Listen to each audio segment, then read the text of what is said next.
Hello guys, कैसे हो आप सब। मैं हूं सीए कन्हैया मालपानी। आज आपके साथ ये वीडियो में बात करने वाले हैं कि सैलरीड पर्सन को कैसे कैसे टैक्स सेविंग करनी चाहिए। इसी सीरीज के अंदर हमने टोटल 4 वीडियो हो जाएंगे हमारे। 3 वीडियो हमने ऑलरेडी अपलोड कर रखे हैं। फर्स्ट वीडियो में हमने बात की थी कि सैलरीड इंडिविजुअल को न्यू टैक्स रेजिम ऑप्ट करना है या old tax regime. Second video में हमने बात की थी एलटी एग्जाम्शन के क्या रूल्स है और कितने मैक्सिमम एलटी एग्जाम्शन ले सकते हैं। थर्ड वीडियो में हमने बात की थी एचआर एग्जाम्शन के रिलेटेड। इसके अंदर भी हमने डिटेल इंक्वायरी कर ली थी। आज की वीडियो में हम different kind of the exemption और डिडक्शन की बात करेंगे ताकि एक सैलरीड इंडिविजुअल को कम से कम टैक्स लगे और ज़्यादा से ज़्यादा टैक्स सेविंग करे, पूरा टैक्स लीगली सेव करे और इन हैंड सैलरी को बढ़ा सके। इसी के साथ हम शुरुआत करते हैं। तो सबसे पहले हम बात करते हैं कि कौन कौन से हम एग्जाम्शन एंड डिडक्शन क्लेम करें कि हमारी सैलरी का जो नेट टैक्सेबल इनकम है वो कम हो जाए। सर, एग्जाम्शन एंड डिडक्शन, इसमें पहले डिफरेंस क्या है। एग्जाम्शन बेसिकली क्या होता है, जब आप सैलरी का जो कैलकुलेशन करते हो उसी में से आपको एग्जाम्शन मिलते हैं। वो एग्जाम्शन मिल के आपकी क्या आती है, आपकी टैक्सेबल इनकम आती है। उसमें से जब आप डिडक्शन क्लेम करते हो तो आपकी नेट टैक्सेबल इनकम आती है। चलिए शुरुआत करते हैं एग्जाम्शन कौन कौन से हम क्लेम कर सकते हैं। आपका जो सैलरी का जो पोर्शन होता है वो कैसे होता है, basic salary, DNS allowances, HRA, LTA, conveyance allowance, transportation allowance, meal allowances, medical reimbursement, like many more. ठीक है, special allowances, like different kind of the components होते हैं। तो यही कंपोनेंट्स में से कुछ ऐसे कंपोनेंट होते हैं जिसकी हम एग्जाम्शन क्लेम कर सकते हैं। ओके, ठीक है। एलटीए और एचआरए के बारे में हमने डिटेल डिस्कशन कर लिया है, तो आप उसके वीडियो की हम लिंक हमारे डिस्क्रिप्शन में देंगे, तो आप वो वीडियो को देख के इसका भी आप बेनिफिट ले सकते हो। अगर देख लिया है तो बहुत ही अच्छी बात है, आपको समझ में आया। होपफुली नहीं आया तो आप हमें कमेंट करके मैसेज करके भी पूछ सकते हो। ठीक है, अब हम बात करते हैं कि एलटीए और एचआरए के अलावा और कौन से हम एग्जाम्शन क्लेम कर सकते हैं। यही एग्जाम्शन की सीरीज में थर्ड एग्जाम्शन पे हम बात करते हैं। इसके अंदर आप करें क्या कर सकते हो क्लेम, मील अलाउंसेस आप क्लेम कर सकते हो। सर, कभी कभी मील अलाउंस का ऐसा सुना नहीं है। कभी देखो कि कोई एम्प्लॉयर की जो सैलरी का सिटीज होता है उसमें मील अलाउंसेस भी होता है। मील अलाउंस आपको 50 रुपीज़ पर मील के अकॉर्डिंग, जैसे आपके वर्किंग डे होते हैं 26, तो मल्टीप्लाई बाई 26, 50 रुपीज़ का पर मील कर लो। अगर आपने दोपहर का भी कुछ स्नैक्स वगैरह करके किया तो आप उसको मल्टीप्लाई 2 करके कर लो। तो इसके हिसाब से आप अपनी एग्जाम्शन डिसाइड कर सकते हो मील अलाउंसेस की। वैसे यूनिफॉर्म अलाउंसेस मिलता है, उसमें भी क्या होता है, जैसे आपको यूनिफॉर्म के लिए एम्प्लॉय ने 10,000 रुपये का यूनिफॉर्म अलाउंस दिया, बट आपका एक्चुअल खर्चा 7,500 रुपये हुआ है, तो आप 7,500 रुपये तक की एग्जाम्शन क्लेम कर सकते हो। ठीक है, इसी के साथ ही अब मेजर एग्जाम और कौन सी है, अगर आपके चिल्ड्रन वगैरह एजुकेशन करते हैं तो इसके लिए 2 चिल्ड्रन के एजुकेशन का हमें एजुकेशन अलाउंस मिलता है। वो हमारा बहुत ही नॉमिनल अमाउंट होता है, बट आप क्लेम कर सकते हो। ठीक है, वैसे ही हॉस्टल अलाउंसेस मिलता है, जब चिल्ड्रन हॉस्टल में थे उनके लिए हॉस्टल अलाउंसेस मिलता है। ठीक है सर, इसके लिए कुछ कितना अमाउंट वगैरह मिलता है, ये अमाउंट वगैरह की हम बात करनी है, जिसमें कुछ नॉमिनल अमाउंट होता है। जैसे हॉस्टल के लिए कुछ 300 रुपये के लगभग कुछ होता है, और वैसे एजुकेशन के लिए कुछ 100 रुपीज़ चाइल्ड के हिसाब से होता है, पर चाइल्ड 100 रुपये। ठीक है, अभी हम बात करते हैं कि सर एंटरटेनमेंट अलाउंस, ये 5,000 रुपये तक कुछ मिलता है, बट इसका अभी ऐसा कुछ यूज देखा नहीं है। ठीक है, और मोस्ट ऑफ द एम्प्लॉयर के सीटीसी का ये पार्ट भी नहीं होता है ऐसा। ठीक है, और इसके बाद ये सब तो एग्जाम्शन हमने बात कर ली। 2 एग्जाम्शन और मिलते थे पहले, जिसका था एक तो ट्रांसपोर्टेशन अलाउंस, एक मेडिकल अलाउंसेस, बट अब वो उसको रिप्लेस कर दिया उन्होंने स्टैंडर्ड डिडक्शन 50,000 से। जो स्टैंडर्ड डिडक्शन क्लेम करते हैं 50,000, तो वो हम ट्रांसपोर्टेशन अलाउंसेस और जो हमारा मेडिकल अलाउंसेस है उसको हम क्लेम नहीं कर सकते। ठीक है, समझ गया। तो ये जब हम एग्जाम्शन क्लेम करेंगे तो ये एग्जाम्शन क्लेम करने के बाद जो हमारी इनकम आएगी और जो स्टैंडर्ड डिडक्शन लेस होएगा उसके बाद जो हमारी इनकम आएगी वो क्या आएगी हमारी, वो आएगी हमारी टैक्सेबल इनकम। अब हमें इस टैक्सेबल इनकम में से हमें क्या लेस करना पड़ेगा, डिडक्शन। ओके, तो सर डिडक्शन और कौन कौन से होते हैं। देखिए, एग्जाम्शन की जो सीरीज होती है वो होती है सेक्शन 10 से गवर्न, और जो डिडक्शन होते हैं वो हमारे section 80C, 80D, 80U, 80DDB, 80CCD वो सब की होती है। ठीक है, तो अभी इसी सीरीज में हम बात करते हैं डिडक्शन की।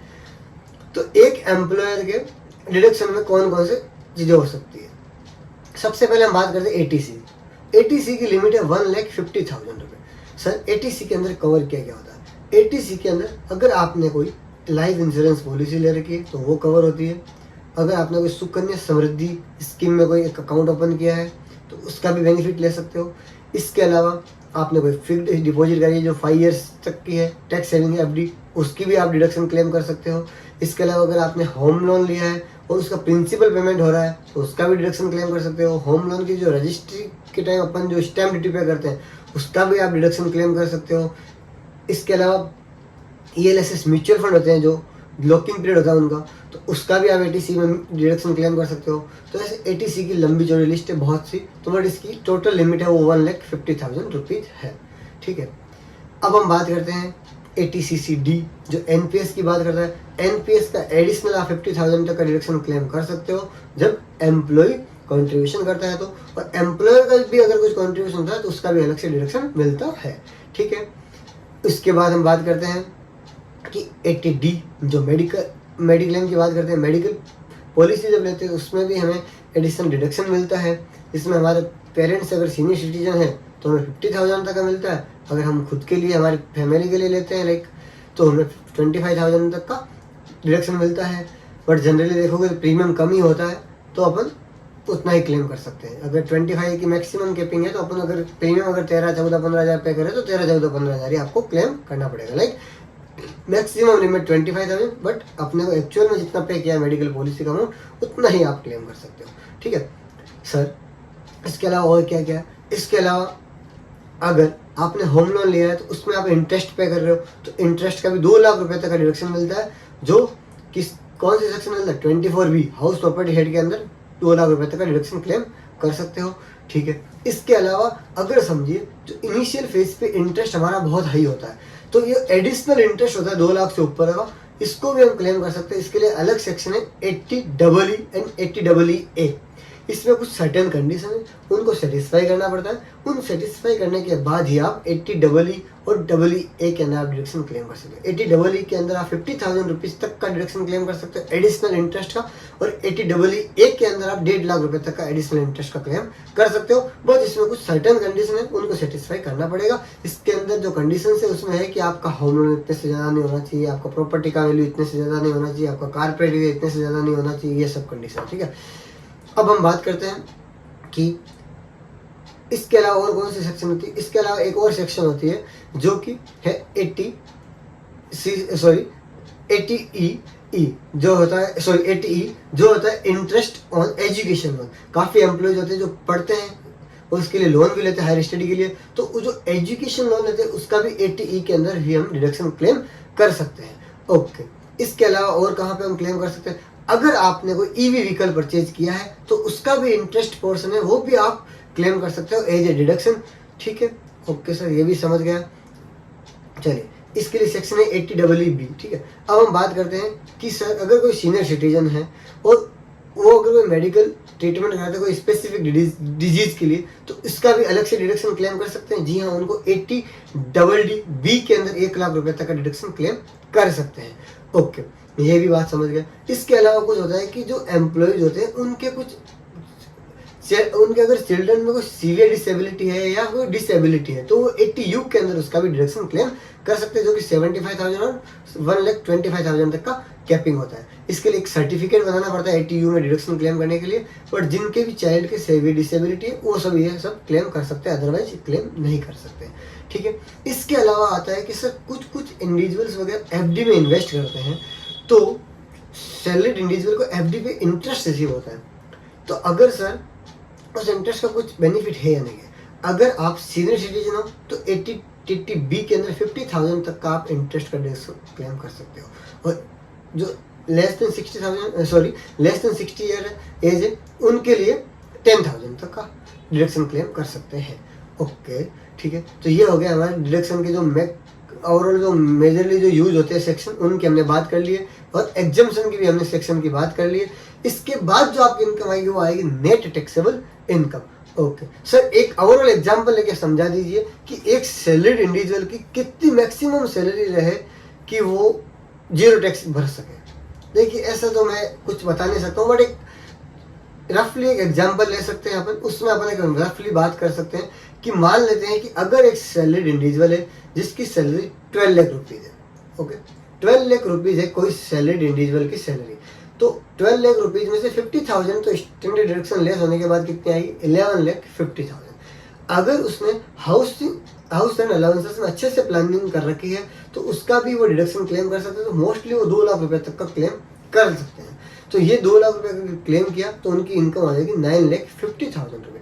इसके अलावा अगर उन्होंने LTA में अगर कुछ प्लानिंग कर ली है, लाइक घूमने का कुछ प्लान बनाया है, और घूमने तो जाते ही हैं ऐसे इंडिविजुअल्स, तो उन्होंने अगर LTA उनके सैलरी का कंपोनेंट रहेगा तो एटलीस्ट 40 to 50,000 LTA में प्लानिंग कर सकते हैं, तो ये इनकम आ जाएगी उनकी 9 लाख रुपये रिड्यूस हो गए। इसके बाद वो अगर मील अलाउंसेस में या हमने यूनिफॉर्म अलाउंसेस की बात की, अगर इसमें भी कुछ होता है तो मान लेते हैं 10,000 रुपये उधर भी कुछ क्लेम कर सकते हैं, तो 8,90,000 ये उनकी इनकम पहुंच जाएगी। इसके बाद अगर उन्होंने होम लोन ले रखा है तो 2 लाख रुपये सीधा सीधा उधर ही चला जाएगा, 2 लाख रुपये, तो कितनी हो जाएगी, 6,90,000 हो जाएगी। अगर ATC ले रखी है तो 1,50,000 उसका मिल जाएगा, तो फिर कितना हो जाएगा, 5,40,000। और मेडिकल पॉलिसी ले रखा है तो 15-20 हज़ार उसका मिल जाएगा, तो वो माइनस कर देंगे तो फिर 5,15,000 आएगा।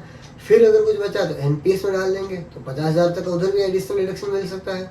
अगर समझो इंटरेस्ट होम लोन का अगर 2 लाख से ज़्यादा होगा तो 80EE या EE के अंदर क्लेम कर सकते हो, बट कंडीशन सेटिस्फाई होनी चाहिए।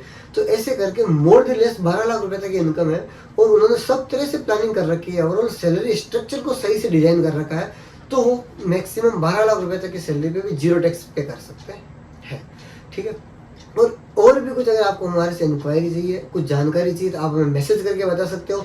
साथ ही साथ जो ये मेजर जो भी हमने सेक्शन का डिस्कशन किया, ये सभी सेक्शन का हमारा जो डिस्कशन है ये हम डिस्क्रिप्शन में डाल देंगे, आप वहाँ से भी चेक कर सकते हो सेक्शन के बारे में। बाद में आप खुद सर्च करके भी इसके बारे में डीप स्टडी भी कर सकते हो। अदरवाइज हमारी जो टीम है वो भी हमारे अवेलेबल है एनी टाइम। अगर आपको कोई टैक्स प्लानिंग के सेशन करना है या फिर अपनी सैलरी स्ट्रक्चर को प्रॉपर्ली डिजाइन करना है, तो हमारी प्रॉपर टीम है वो आपको अच्छे से इसके लिए कंसल्ट करेगी, ठीक है। Thank you so much for watching the video. Also like, share and comment, और वीडियो में कमेंट करिए ताकि हमें पता चले कि आपका क्या डाउट है, हम उसको सॉल्व कर सकें। और अगर आपको कोई नए टॉपिक पे वीडियो चाहिए तो आप हमें मैसेज करके जरूर बताइए।